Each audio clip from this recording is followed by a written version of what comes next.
新任全國政協常委唐英年提及2017年行政長官選舉產生辦法，對於政府可能喺2014年年初先至啟動政改諮詢，佢認為諮詢越早越好。我覺得大家係可以用翻2016即係15年咧要完成立法呢個時間表咧去倒數嘅。如果15年要完成立法咧，咁我睇立法嘅程序需要幾耐咧？我哋以前咧即係話一般嘅就係需要一個立法年度嘅，咁亦即係話咧2013年嘅10月份咧就要啟動本地立法。咁2014年要啟動本地立法嘅時候咧，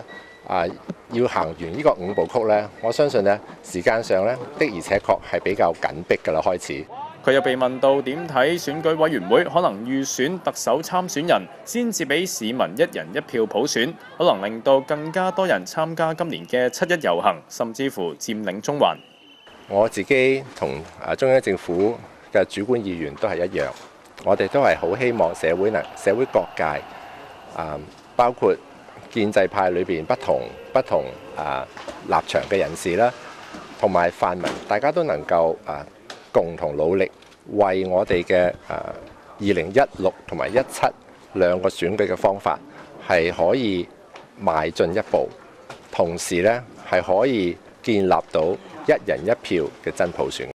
佢話同市民一樣，好想有充裕嘅時間參加討論政改方案。